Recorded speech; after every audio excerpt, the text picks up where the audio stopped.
શ્રી વલ્લભાધીશ કી જય. ગિરિરાજ ધરણ શ્યામ સુંદર શિયમની મહારાણી કી જય. શ્રી ગુસાઈજી પરમ દયાળ કી જય. શ્રી ગોકુલનાથ કી જય. દાવ દયાળ કી જય. શ્રી નવનીત પ્રિયા લાલ કી જય. अपने माथी राता सेव्य स्वरूप की जय. बधाई वैष्णव ने चाचा करीन जय श्री कृष्ण. जय श्री कृष्ण. गई काले कसुंबा छठ એટલે કે આપણા ઠાકોરજીનો પાટોત્સવ, ગુસાઈજીનું પુનર્મિલન શ્રીજી બાબા સાથે, ગુસાઈજીના પહેલા વહુજી રૂક્ષ્મણી વહુજીનો પ્રાગટ્યોત્સવ અને આચાર્ય ચરણ શ્રી વલ્લભાધીશના પિતાશ્રી શ્રી લક્ષ્મણ ભીટજીનો પ્રાગટ્યોત્સવ. વિરહ હોય તો વનમાળી મળે, વિરહ ના હોય તો પાછા આપણે જેવા હતા ને તેવા જ. આજે સરસ શેક વાંચ્યું.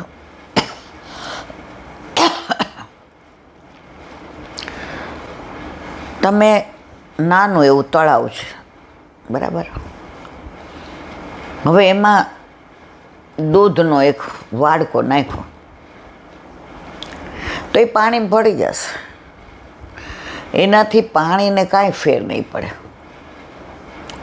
દૂધ પાણી બની જશે. પણ જો એ દૂધને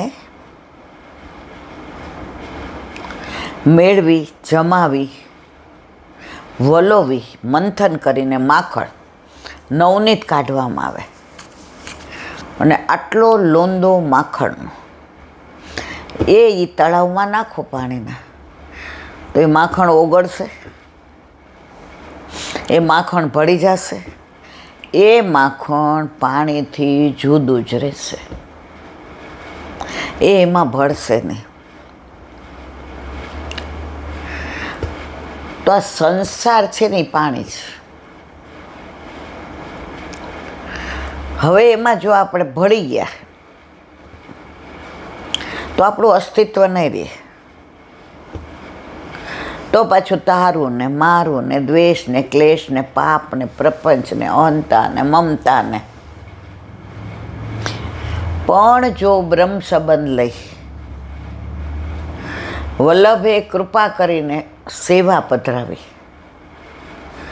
તો જીવનનું મંથન, વિચારોનું મંથન, સંસ્કારોનું મંથન, સંબંધોનું મંથન,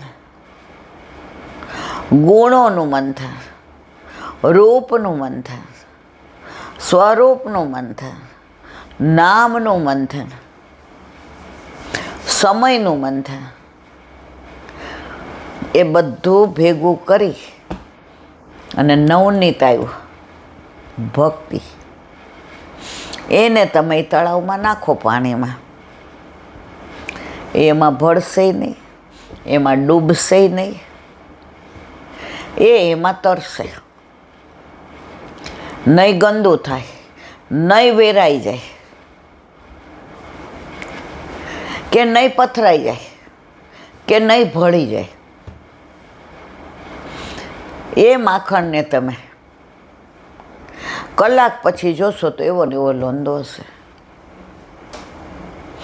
તો આ સંસારની અંદર દૂધ નાખશો એટલે કે નથી આપણામાં બ્રહ્મ સંબંધ લીધો, નથી સેવા, નથી પુષ્ટિ માર્ગીય સત્સંગ, નથી પુષ્ટિ માર્ગીય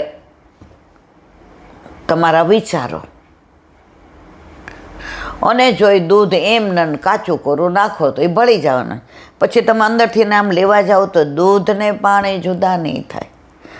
તો સંસારમાં તમે એવા ભળી જશો કે શ્યામ કે દેવી કિહી બીધ જાની જાય.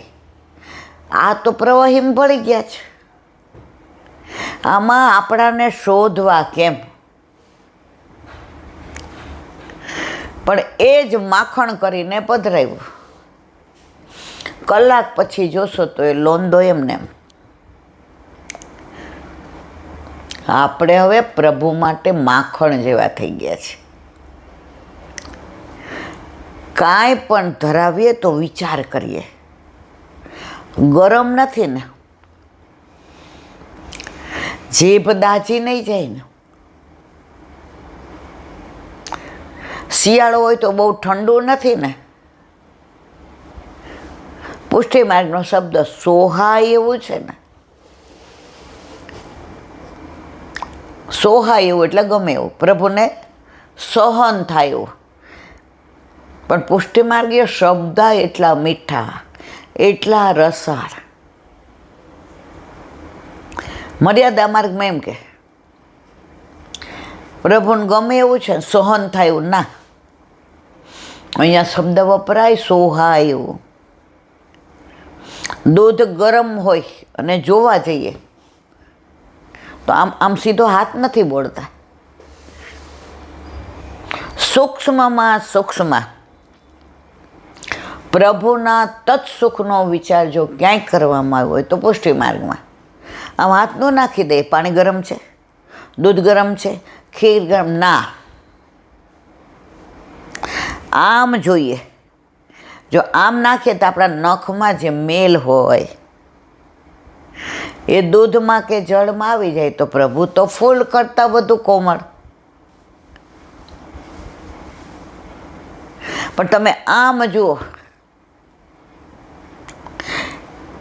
તમને સોહાય તો તમારા પ્રભુને સોહાય. તમને નથી સોહાતું તો તમારા પ્રભુ ના સોહાય.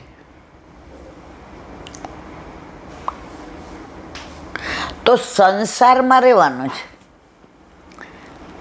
પણ દૂધ બનીને નહીં, નહીતર પડી જશો,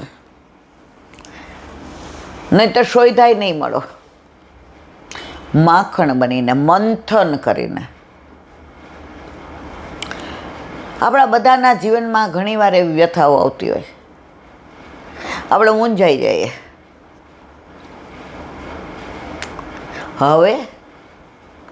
હવે તું શું કામ ચિંતા કરસ? લે કર. હવે જે કરવાનું છે એને કરવાનું છે. તારે જરાય ચિંતા નથી કરવાની. એના ખેલ તો જોતો. દ્રૌપદી રજસ્વલા હતા. દુશાસન ખેંચીને લાવ્યો. 5 પાંડવો તરફ જોયું, નીચું જોઈ ગયા. હથ. દ્રૌપદી સમજી ગયા કે 5 કેવા છે આ પતિ. પોતાની છે, અરે ગમે એવું હારી ગયા હોય એકવાર ઊભા થઈને પાડ દો બધાને. અને ભીષ્મ પિતામહ જે ગંગાપુત્ર, એની સામે દ્રષ્ટિ કરી, એ નીચું જોઈ ગયા. દ્રોણ જે શ્રેષ્ઠ ગુરુ,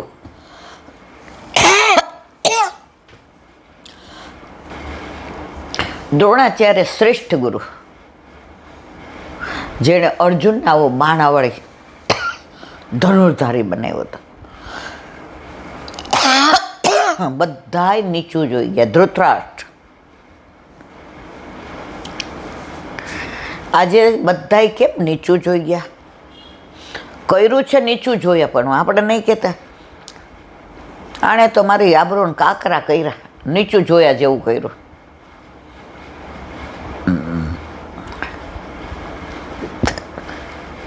પછી મોઢામાં છે સાડીનો છેડો દબાવેલો હોય છે. એ સાધન હોય છે. આ છેડાથી ને હું મારા શરીરને ઢાંકીશ. પણ દુશાસન નામ જ એવું. ત્યારે એમ થાય છે, અરે છેલ્લે પુકારે જ કોને? દ્વારકાધીશને. અને પ્રભુ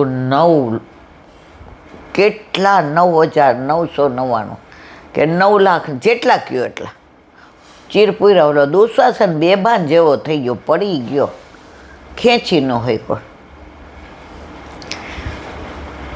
જુઓ, સગા સંબંધી સુખના બેલી, દુઃખ પડે છે ત્યારે જાય છે મેલી. આ કોઈ કામ આવ્યા, કોઈનું આવ્યું. કોણ કામ આવ્યું? પ્રભુ. હવે સાંભળવા પ્રમાણે એવું કહેવાય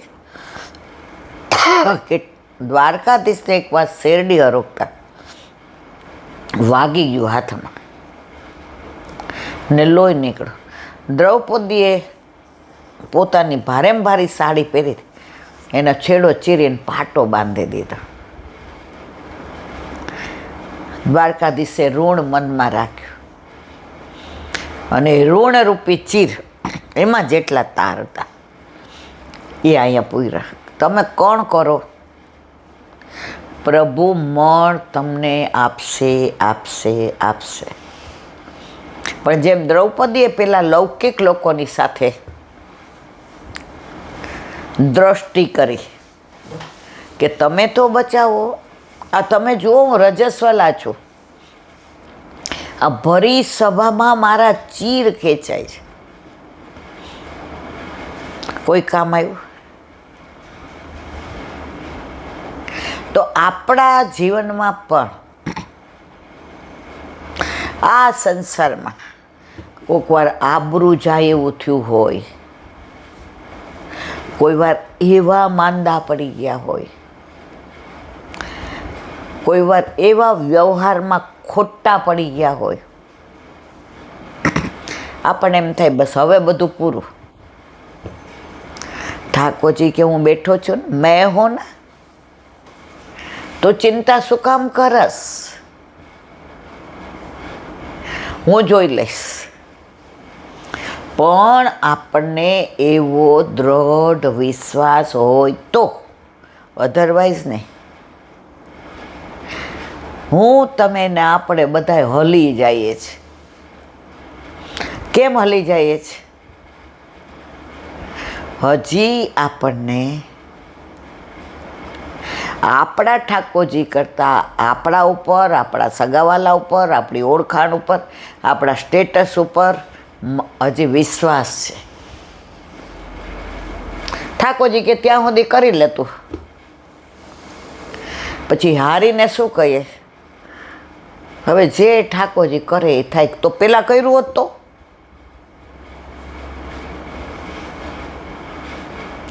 ડૉક્ટર એ છેલ્લે શું કહે?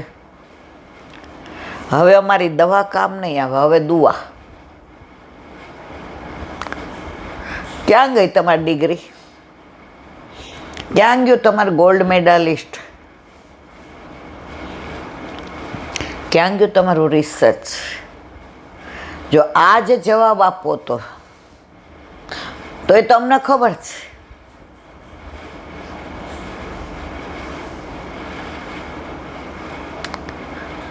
એક દીકરીને લગ્ન હતા, એવી ધામધૂમથી જાન આવી ને એટલું સુંદર બધું ને, બાપે પોતાના પ્રાણ પાથરી દીધા, એટલી સરસ વ્યવસ્થા કરી. હવે દરેક જગ્યાએ તમારા હિતેચ્છુની સાથે સાથે તમારા દ્વેષી હોય ને હોય. એ છોકરી માટે ત્યાંના ધુરંધર શેઠના દીકરાને માગવું આવ્યું હતું. એટલે આ છોકરીને ખબર હતી, કોલેજમાં ભણતો હતો, કે ચારિત્રનો જેટલો ખરાબ છે એટલો ઉદંડ છે,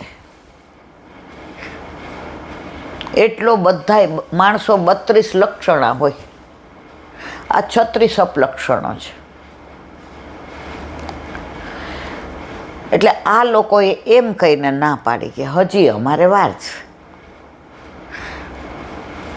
શેઠને ખબર નહીં મારો દીકરો આવો ઉદ્દંડ છે, જો દીકરી ગામમાં રખડતી હોય ને બધાને ખબર હોય, મા બાપને ન હોય, એને કે કોણ? અને કે તો મોઢું તોડી લે અને અપમાન કરી નાખે, સંબંધ બગાડી નાખે. એટલે સિંહની બોર્ડમાં કોણ હાથ નાખવા જાય? એમ આ છોકરાની એના મા બાપને ખબર નહોતી. એકનો એકનો કરોડો અબજો રૂપિયા. એટલે શેઠે થોડા ધૂંધવાયા. એ કે હારાવ મધ્યમ કુટુંબી આવ, નકામની આપણી સોનાની ઝાડ પાણીમાં નાખી. આપણને એમ કે દીકરી સંસ્કારીને રૂપાળીને દેખાવડી છે. ઓલા છોકરાને કે એના કરતાં 17 ગણી હારી લાવીશ. બાપા 17 ગણી હારી આવે પણ આ તો નહીં ને. ધૂંધવાયો. હવે મહિના પછી જે આ નક્કી થયું, એ છોકરો ડૉક્ટર હતો.